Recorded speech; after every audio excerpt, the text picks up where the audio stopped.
Салам достор, байланышта Санчо Бек каналы. Бүгүнкү тасмабызда көптөгөн жаналгыштар бир поездге чыгып калып, алар бири-бирине ар кандай каршылыктарды көрсөтүп, жана бул поездга эмне үчүн чогуу чыгып калгандыгынын себебин издешет. Тасманын аты Октон тез деп аталып 2022-жылы чыккан. Каналга катталганга жетишип калган болсоңуз, тасманы акырындан баштай берели.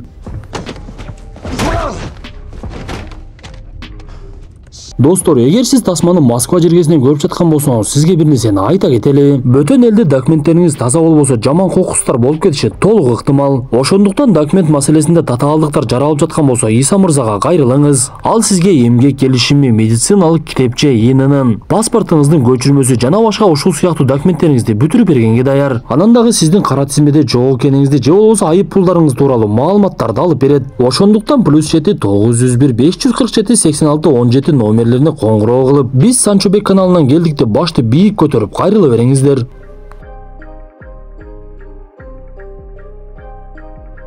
Тасманын башында Юити Кимураны көрөбүз. Анын баласы ооруканага түшүп калгандыктан эмне кылышын билбей, жини келип тапанчасын алып алып эле бир жака жөнөп кетет. Мындан соң Токио шаарында поездге бара жаткан. Поездден буюмурдап чыгыш керек болгон Каймана аты Назик Жандык аттуу каарманыбызды көрөбүз. Ал ар кандай буйрутмаларды алып иштеп, анан дагы өзүнүн жинин токтото албагандыктан ар кандай психологторго барып, өзүнүн тез келген жинин келтирбегенге аракет кылып, анан дагы жумушунда тапанча колдонбоштун жолун издеп жүргөн. Бул жолу дагы буйрутма бергендер сен жөн гана поездге кирип бир кутучаны алып чыгышың керек деп айтат. Ошол эле Жандык түшкөн поездга биз буга чейин билген Кимуранын да түшкөнүн көрөбүз. Ал вагондордун бирине кирип кагаздагы орундукту издеп, ага барып тапанчасын такаса, ал жаш эле кыз экен. Бирок жаш кыз Кимураны токтоткуч менен уктатып салды. Бул кыздын аты Принц болчу. Биз мындан соң поездден Лимон менен Тенжеринди көрөбүз. Алар ар кандай сөздөрдү сүйлөшүп эле бири-бири менен талашып жатышкан. Жандык болсо ага берилген тапшырма боюнча кутучаны таап, кийинки станциядан чыгууга шашылып калат. Бул убакта Тенжерин менен Лимондун жанынан көздөрү кызарган бир бала ойгонуп калат. Көрсө бул эки каарманыбыз ошол баланы кылмышкерлерден куткарып келе жатышкан экен. Ал бала каралар дүйнөсүндөгү өтө бир таанымал Ак өлүм деген адамдын баласы болот. Бир кезде эки каарманыбыз ал баланы куткаруу үчүн кандай эмгек кылгандарын айтып берип, канча адам өлтүргөндөрүн санашып, бул убакта кутучаны алып алган Жандык сыртка чыгып жөнөгөн болчу. Ал бул жолку берилген тапшырма өтө бир жеңил экенине таң калып, сыртка чыгайын десе эле ага бирөө кол сала баштайт. Ток тартылып уктап калган Кимура бир кезде өзүнө келсе, Принц анын колун бошотуп, бирөөгө коңгуроо кылат да, эгер сен коңгуроо кылганда мен көтөрбөй калсам, Кимуранын баласын өлтүрүп салгын. Сен мени түшүндүңбү деп эле буга чейин Кимуранын баласы жаткан ооруканага бир адамын жөнөтүп койгон экен. Биз мындан соң Тенжериндин сөзүнөн буга чейинки Жандык алып кетип калган кутуча аларга тиешелүү экенин түшүнүп калабыз. Көрсө кутучанын ичинде $10 миллион бар экен эле. Ак өлүмдүн буйругу менен алар баласын дагы $10 миллион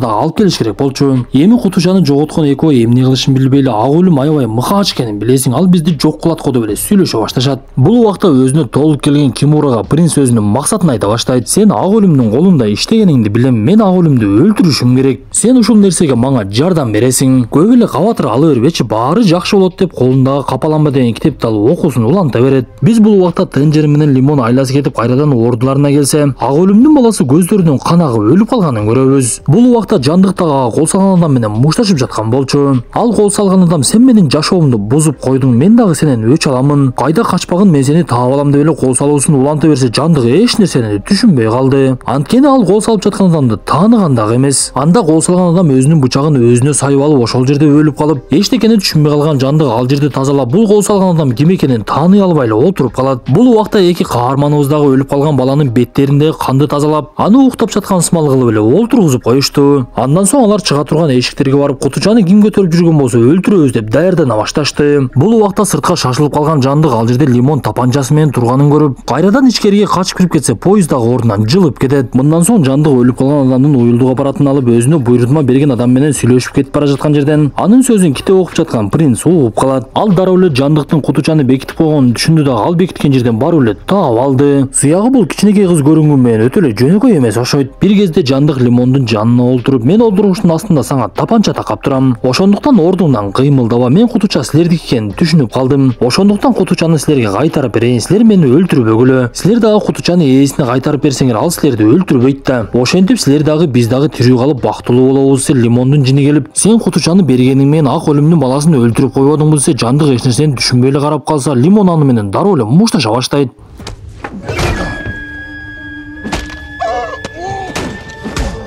Ошентип экөөнүн ортосунда катуу тиреш болуп, ал жердегилер карап калса мушташпагандай түр көрсөтүшүп, акырында Жандык лимонду уктата чабат да анын суусуна түшүнүксүз бир дарыны кошуп салды. Жандык ал жерден кетип тенжеринден бекинип жаткан жеринен баштыктардын арасындагы темир тордон жылаан чыгып келе жатканын көрөт. Көрсө ал баштыктарды алып жатканда темир тордун эшиги ачылып кеткен экен. Бул убакта принц Кимура менен ажатканлардын бирине кирип, ага кутучаны берет дагы: "Сен бул кутучанын сыр сандарын таап ачкының, болбосо балаң өлүп калышын билесиң, ошондуктан аракетиңди башта" деп эле ал жерден чыгып кетсе, эсин жоготуп отурган лимондун келип бетине бир чаап тенжерин ойготуп жиберет. Көрсө алар бара турган жерге 5 эле станция калгандыктан эмне кылышын билбей, "Биз издөөбүздү уланталы, сен поезддин бир жагына бар, мен экинчи жагына барайын" деп жөнөй башташып, лимон тенжеринге "Макул, биз аны табалы, бирок ал ак өлүмдүн баласын өлтүргөн эмес. Мен анын сүйлөгөн сөзүнөн жана көзүнөн эле билип койдум. Ошондуктан абайлагын, бул жерде дагы бир нерсе болуп жатат окшойт" деп тенжеринге эскертет. Бул убакта Кимура ажатканада олтуруп алып кутучанын ачуунун аракетин кылып жаткан. Ал жерде 3 сандан турган сыр сан бар эле. Ошондуктан ал сыр сандарды кайра-кайра жаза берип, акыры аракетинен майнак чыгып, кутуча дагы ачылып кетет. Ичинде көптөгөн сумма акча жана алтын бар экен. Ал жерге келген принц кутучанын ичине өзүнүн жарылуучу заттарын сала баштайт. Биз ушул жерде түшүнгөндөй, Кимуранын баласын бийиктиктен принц түртүп жиберип, анын поездга түшүшүн каалап, Кимура аркылуу ак өлүмдү өлтүрөйүн деп чечкен экен. Көрсө бул нерсени принц башынан эле мерчемде максатына деле жетейин деп калды окшойт. Бул убакта бекинип олтурган Жандык буйрутма берген адам менен сүйлөшүп жаткан. Ал каарманыбызга бир адам өлтүргүч жөнүндө маалымат берип, ал адам өлтүргүчтүн атын Сарары деп коюшчу. Ал түшүнүксүз бир дарыны сайганда адамдын көздөрүнөн кандар чыгып өлүп, дарыны сайгандан кийин 30 секундтун ичинде гана ага каршы дары сайбасаң адам толугу менен өлүп калат. Поездда ошол адам өлтүргүч Сарары болушу мүмкүн деп жатса эле ал жерге тенжерин келип калыптыр. Ал Жандыкты сүйлөшөлү дегенине карабай эле уртукмокко алып муунта баштады. Анда Жандык: "Мен силердин адамыңарды ким өлтүргөнүн билемин. Эми кое турсаң боло, урушпай эле сүйлөшөлү" деп эле экөө бир малда сүйлөшө баштап, Жандык тенжеринге өзүнүн оюнун бардыгын түшүндүрө баштайт.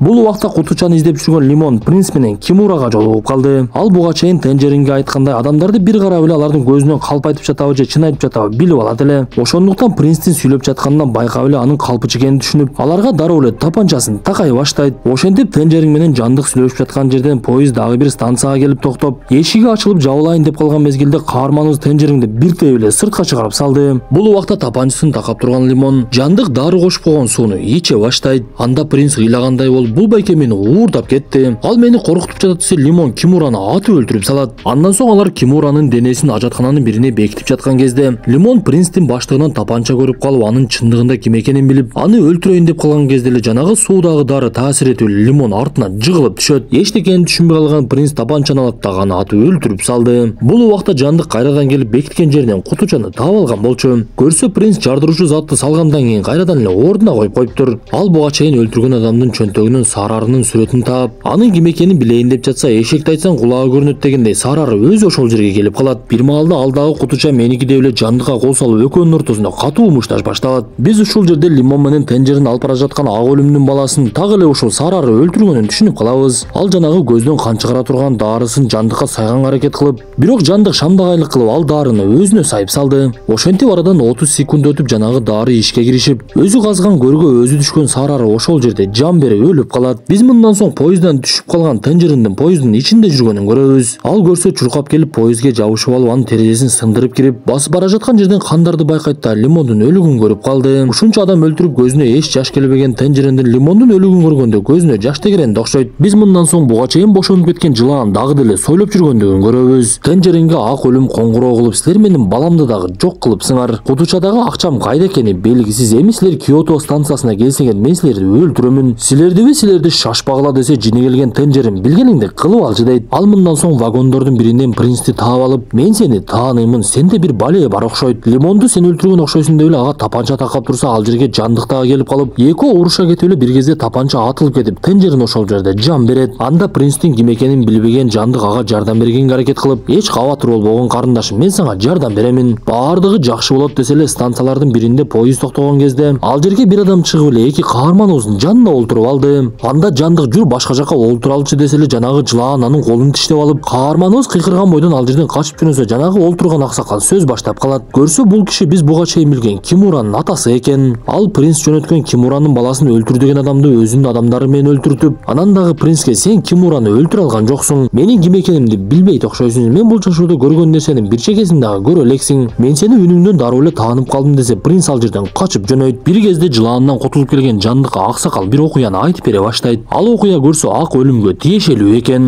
Аксакал жаш кезинде өтө бир күчтүү кылмыштуу топтун мүчөсү болгон. Бир кезде ак өлүм адамдары менен келип ал кылмыштуу топтун башчысын өлтүрүп, анын адамдарынын бардыгын өлтүрүп, бирок бул аксакал жарадар болуп өлбөй калат. Өкүнүчтүүсү ал үйүнө келсе үйүн өрттөп, аялын өлтүрүп салышыптыр. Бирок баласы үйдүн бир кычыгына бекинип алгандыктан аны таппай калышып, баласы тирүү калып, бул адам ошол мезгилден бери ак өлүмдү өлтүрүүнү көздөп жүрөт экен. Ошондуктан бул поездде болуп жаткан окуяларга ушул аксакалдын да тиешеси болуп чыгат. Ал башынан эле ушул ишти мерчемдеп Киото станциясынан ак өлүм поездга чыгаарын түшүнүп, мен ошол жерде ак өлүмдү өлтүрөм деп көздөп жүрүптүр. Биз мындан соң Кимуранын дагы Лимондун дагы өлбөй калганын көрөбүз. Көрсө Лимондун кийиминин ичинде ого өткөрбөй турган кийимдери бар экен. Ал болгону жанагы дары кошулган сууну ичип алгандыктан өтө бир катуу уктап калган болчу. Бирок Кимурага ок чындап эле тийип алып жарадар болуптур. Анда Лимон чындап эле өлүп калган Тенжерин менен коштошуп олтурган кезде биз поездде башка адамдар такыр эле калбай калганын түшүнөбүз. Көрсө ак өлүм Киото станциясына чейин келген билеттердин бардыгын сатып алып койгон экен. Ошентип каармандарыбыз чогулуп эмне кылышын билбей эми ак өлүмгө каршы бирге чыгалы деп ойлонушуп, поезд келип станцияга токтогон кезде биз ак өлүмдүн жүзүн көрөбүз.